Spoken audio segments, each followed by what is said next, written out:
जय जगन्नाथ सांग मैंने ओडिया सुखा संसार चैनल को आपण को बहुत बहुत स्वागत।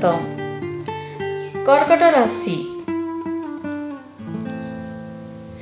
पिता सूर्य परिका माता चंद्र परिका दुई जन को सम्मान दियंतु जीवन सब खुशी आपे आपे पाइजिबे। हाँ फ्रेंड्स, जेबे आपण जीवन में सूर्य चंद्र थिले आपणकर केही किछि बिगाड़ी पारिबे नाही, कौनसी प्रकार टेंशन रहिबो नाही। जदि आपण जीवन में ए जाए सूर्य चंद्र रहिचंती तो आपण बहुत ही भाग्यवान अटंती। तेणु निश्चित भाव में आपणकर पिता माता को सम्मान दियंतु, तापरि दुनियार अलग जगह आपण खुशी को मागिबे। सबुठारु बड़ खुशी निज घरे ही अछि। कर्कट राशि आराध्यपति चंद्रमा, किंतु चंद्रमा तो 2.5 दिन को थोड़े राशि परिवर्तन करती। ए जो एप्रिल डिसेम्बर अर्थात आम नुआ वर्ष, आम ओडिया मानकर नुआ वर्ष ठारू आम ओडिया मानकर नुआ वर्ष 14 एप्रिल रविवार दिन पड़िबा को जाउची एवं जहाको आमे पणा संक्रांति मध्ये कहि थाउ एवं महाविश्व मध्ये कहि थाउ। तेणु जो पणा संक्रांति ब्रह्मपुर तो बहुत फेमस अटे फ्रेंड। जो माने ब्रह्मपुर से मानको जଣା थिबो कि पणा संक्रांति कौन कौन सब हेइथे बोली, कारण सेठी बहुत धूमधाम रे पालन करथांती पणा संक्रांति। एवं हनुमान मंदिर मध्ये 100 थर लेखा हनुमान चालीसा पाठ करती। कंटिन्यू गोटे जगह ही बसी हनुमान चालीसा पाठ करथांती।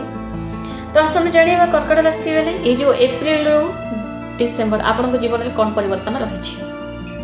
नवम घरे राहु, 11तम घरे गुरु, 8म घरे शनिदेव, तृतीय घरे केतु। कर्कट राशि वाले इे आपंकर 2.5 शनि प्रभाव चली। इे नवम घरे राहु आपन को पितृदोष दौरान। नवम घरे राहु रहा कौन होता है ना, पितृदोष संगे समान होता है।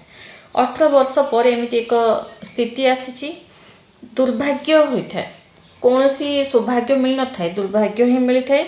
गोटे काम पूरण होगापी गोटे कामटा पूरण होगापी आपण को बहुत सारा से काम पछरे धाइबा को पड़ी था एवं बहुत सारा संघर्ष करने को पड़ी था। बहुत सारा धान धपड़ हो सारा पर ही से कामटा पूरण हो एवं जब से कामटा पूरण हो से बहुत हताश होते। तृतीय घरे केतु, बहुत सारा आप ऑनलाइन प्रति अट्रैक्ट हेबे, समय नष्ट करेंगे, अଯଥା बसी रही समय नष्ट करवा, सोशल मीडिया रे फेसबुक रे आपण को माने जो जेतिकी सोशल मीडिया माने जहाँ जहाँ अच्छी एप्स गुड़ाक से ही आप अधिकार समय नष्ट करी आपण गोटे निजको ही बर्बाद करने को चेष्टा करें। कारण तृतीय घरे केतु ये सब घटी ही थाए। यही वीडियो में आपको आगुरी सतर्क होगापी जनाऊँगी। गुरु 11तम घरे रहिबा विद्यार्थी मान भल रही। जो माने कर्कट राशि वाले विद्यार्थी अच्छी गुरु 11तम घरे रहिबा शुभ फल अटे एवं पढ़ारे आपणकर मन लगे। आपण को जहाँ भी पढ़ा को नहीं गोटे कन्फ्यूज थिला ताहा दूर हब। एवं 2024 रे संतान जोग मध्य रही। जो माने नुआ दंपति अच्छी संतान जोग रही एवं लव रिलेशनशिपटा भल रही। लव रिलेशन रे कौन सी प्रकार असुविधा नहीं, किंतु अधिक प्रभाव आपण निज समय नष्ट करवा एवं टिके आपन स्वास्थ्य रे मध्य समस्या रही। स्वास्थ्य रे टिके जुगी चाही चलवा को पड़ो। इे नवम घरे राहु आपन को पितृदोष दौरान, इे तृतीय घरे केतु आपन को अलस्वामी कराउछन, जो द्वारा आपण स्वास्थ्य जनित समस्या देखादेव। एवं इे 2.5 शनि प्रभाव चली। शनिदेव दृष्टि 10म घरे, कार्य क्षेत्र में बहुत पॉलिटिक्स चलिबो। आपनको सह चालाकी करने को चेष्टा करी। आपणकर एप्रिल डिसेम्बर मास भितर कार्य क्षेत्र देखिए आपको जमीती हेले गोटे जॉब रे बाहर कर देबी, किंबा आपण किछि भी गोटे करिले मध्य आपण नॉर्मल गोटे जगह को जाई बसिले मध्य से सेठी कोन करूची सेटा देखिबा में आपणक आखापाखी लोके ही थिबे। अर्थात आपणकर किछि छोटे भूल बाहरले याको संगे संगे यांको नारे कंप्लेन कर देबी बॉस ठारू। ये सब समस्या देखादेव, कारण पॉलिटिक्स बहुत रहिबो। आपन एप्रिल डिसेम्बर मास भितर आपन प्रत्येक गोटे काम रे नजर रखिबे ही रखिबे। देखंतु ये जो एप्रिल डिसेम्बर आपण एते किसी भल ही नाही कहिबी फ्रेंड्स।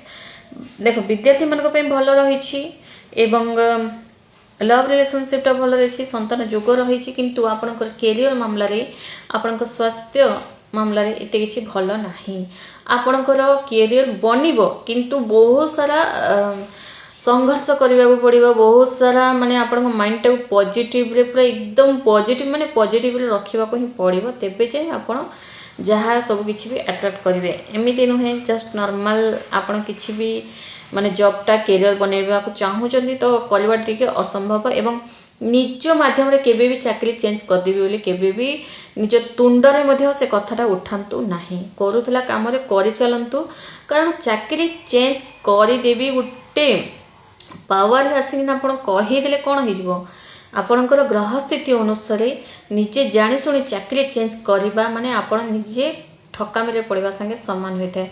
हाँ आपण सामना को बहुत सारा ऑफर आसीपे यही जॉब जो आप करुँच से जॉब ठारू आ गोटे जॉबटा आपको अधिक सैलरी मिल पारे किंतु बेले बेले कौन होता है आम जमी आशा कर से अनुसार आमको फलटा मिल न था फ्रेंड्स तेणु यही वीडियो माध्यम आपको ग्रह स्थिति अनुसार ही कहूँ तो निश्चित भाव में कथा को मानि चलतु जो कम आप से कम ही ध्यान दे करूँ एवं से कम पॉजिटिव रुहतु निश्चय सफल आप एवं ये जो समय आपंकर माता रिश्ता भल रहा कर्कट राशि बेले देखु किछि क्षेत्र में भल रही किछि क्षेत्र में आपण सब असुविधार सामना करने को पड़ पारे माता आपणकर लोभझोप देखा माने राग रुषा निजर किसी भूल था न था कहीं एमती कौन एमती कौन राग रुषा करपारती जिते भी माता माता ही अटंती राग रुषा कले रागंतु नहीं एवं आपण चंद्रदेव पूजा करने आपण भल जदि आपण चंद्रदेव पूजा करेंगे चंद्रदेव उपासना करेंगे तो आपण देखु गोटे पूर्णिमा नचे द्वितीय चंद्र ए दुईटार जोड़ा हेल्ले गोटे करपारती आपण मन जहाँ कहूँ आप द्वितीय चंद्र पूजा करेंगे ना पूर्णिमा पूजा करेंगे किंतु निश्चित भाव चंद्र पूजा करें जो आप माता सह आप रिश्ता बढ़िया रही आपण को लगुच कि आपण घर फैमिली लोक आप रिश्ता बहुत ही टॉक्सिक हो जाइए किसी भल रोनी छोट छोट कथार राग रुषा करमती लगुच कि मत आणिकी एडप्ट कर किसी मुझर रियल संतान नुहे एमती जो आप मन में नाना प्रकार जो विचार आस तो जदि आप चंद्रदेव पूजा करेंगे आपणकर सब नेगेटिविटी दूर हो कारण चंद्रमा अटंती आपण राशि आराध्यपति बहुत सारा भावना रहिबो कि नहीं भाभी भाभी ही आपण निजे जानी शुणी भी बहुत सारा नेगेटिव कथा मध्य जन्मी थांते यह सत्य अटे तेणु चंद्रदेव पूजा करवा एवं प्रत्येक दिन चंद्रदेव मंत्र जप करंतु संध्या समय चंद्र को देखी ही जप करंतु बाहर घर बाहर रही जप करंतु ओम श्राम श्रीम श्रोम स चंद्राय नमः मंत्रटी आउ थे कहूँ ओम श्राम श्रीम श्रोम स चंद्राय नमः यह हूँ जदि जप करेंगे आप माता आपंकर रिश्ता भल मन जो बारंबार इे सियाड़े जो धाऊँगी से सब समस्या आना एवं तासह आपण हनुमान चालीसा पाठ करूँ हनुमान चालीसा पाठ करें आपणकर अढ़ाई शनि प्रभाव एवं आपणकर पितृदोष कटिवा को लगे यार कौन भी नेगेटिव प्रभाव पड़ो ना एवं शनिदेव पूजार्चना करंतु आपण भल शनिदेव पूजार्चना औषध गछर मूल जल ढाली आपण परिक्रमा करंतु 9 थर परिक्रमा करंतु एवं शनिदेव मंत्र ओम शन शनिश्चराय नमः ए मंत्र जप करंतु आपण भल। धन्यवाद।